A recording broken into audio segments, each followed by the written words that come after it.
अस्सलाम वालेकुम नाज़रीन। जैसे कि आपको पता है कि सर्दी का मौसम है और ठंड बहुत ज़्यादा हो गई है। और सर्दी की वजह से हमारे हाथों और पाँव की उंगलियां और उनके जोड़ जो हैं वो स्वेलिंग हो जाती है, सूजन हो जाती है, वर्म हो जाती है इसमें। तो इस सूरत में हमने ट्रीटमेंट देखना होता है कि इससे कैसे बचा जाए और इसका इलाज क्या है और ये किस वजह से हो रही है। हमारे हाथों में खून की नालियां होती हैं, बरीक बरीक नालियां। इनके अंदर इन्फ्लामेशन ये डायलेट हो जाती है, मतलब अंदर से फैल जाती हैं। और उंगलियां और उंगलियों के जोड़ होते हैं, उनके ऊपर वर्म और इन्फ्लामेशन हो जाती है। उनका तकरीबन हर साल रहता है। ज़्यादातर ये औरतों में होता है जो किचन का काम करती हैं, ठंडे पानी को बार बार टच करना या घर की सफाई धुलाई करनी, कपड़े धोने। इस सूरत में औरतों में ये ज़्यादा रहता है। और उन मर्दों में ज़्यादा रहता है जो कि गाय भैंसों के लिए चारे के लिए बाहर खेत में जाते हैं। तो ठंडे होते हैं, सारे ही चारा वगैरह ठंडा होता है। तो अगर कोई गाँव से वीडियो देख रहा है तो ये उसके लिए मतलब ये अहम बात है कि उनके भी हाथों की उंगलियां और पाँव की उंगलियों के में स्वेलिंग रहेगी।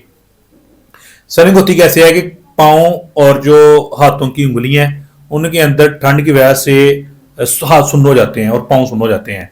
और खून का प्रेशर, जो गर्म खून होता है, हाथ बहुत ज्यादा ठंडे हो जाते हैं तो प्रॉपर खून की सप्लाई नहीं पहुंचती, मतलब कि हाथ हमारे गर्म नहीं होते, वार्म नहीं होते। तो इन सूरत में क्या होता है कि वो अंदर से डायरेक्ट हो जाती हैं, फैल जाती हैं और हाथों के ऊपर, उंगलियों के ऊपर स्वेलिंग हो जाती है। ये मतलब कि स्वेल होने का तरीका ये है। और इससे बचने का मेजर और अथेंटिक जो वे है वो यही है कि ठंड से बचा जाए। ठंड से बचने के लिए आपके काम करने का, जहाँ पे काम करें वहाँ का माहौल नॉर्मल हो, टेम्परेचर नॉर्मल हो, या आपने ग्लव्स पहने हो, जो मतलब कि ठंड के एंटी जो भी प्रोटेक्शन है ना वो आपने आजमानी है, करनी है। वो होम रेमडीज है, वो कोई भी है, वो आपने लेनी है। तो आपका ये ट्रीटमेंट है। अगर स्वेलिंग में पेन हो रही है तो आप एंटी इन्फ्लामेटरी स्वेलिंग को कम करने के लिए ले सकते हैं। जो पेन को कम करने के लिए है वो पेन किलर, एनर्जेसिक कोई भी आप ले लें, पैरासिटामोल ले लें, तो उसमें आप पेन को कम कर सकते हैं। अगर ये होम रेमडीज के अलावा अगर आप नहीं ठीक हो रही, मतलब आप यूट्यूब से अगर देख रहे हैं ना तो आपको बड़े बताएंगे नीम के पत्ते लगाएं, नमक लगाएं, ये लगाएं, वो लगाएं। इन सूरतों में आपको मतलब कि बहुत टाइम लग जाता है ठीक होने में। अगर आप रैपिड एक्शन चाहते हैं कि जल्दी ठीक होना चाहते हैं तो इस सूरत में आप स्टीरॉयड ट्यूब लें, बेटनोवेट, डर्मोवेट, ग्लोबोवेट के नाम से मिल जाती हैं।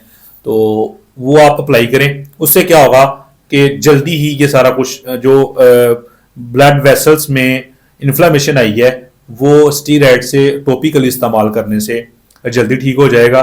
और आप जल्दी ठीक होने से ये होगा कि जो निशान है वो भी मतलब कि लाइट हो जाएंगे। बाकी जो सारी तकरीबन आपको वीडियो मैंने जो इंफॉर्मेशन थी वो शेयर कर दी है कि ये क्यों होती है और इसका ट्रीटमेंट क्या है और इससे बचा कैसे जा सकता है।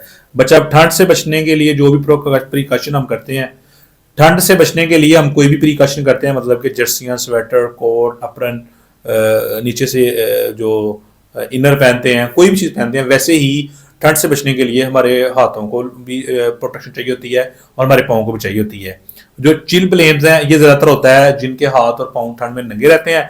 ठंड में नंगे रहने की वजह से बार बार ठंड जब हाथ को पड़ेगी तो जो ब्लड वेसल्स हैं जो खून की सप्लाई दे रही हैं हाथों को, उनके अंदर इन्फ्लामेशन आ जाएगी। इन्फ्लामेशन से हाथों की उंगलियों के जो जोड़ हैं और पाँव की उंगलियों के जो जोड़ हैं उनके अंदर इन्फ्लामेशन की वजह से स्वेलिंग, स्किन में स्वेलिंग आ जाएगी। और दूसरा ये मतलब कि ज्यादातर के लोगों में होता है जिन लोगों के हाथ और पाँव में फैट कम है, मतलब फैट कम है हाथ और पाँव में, तो उनकी सूरतों में भी इसके अंदर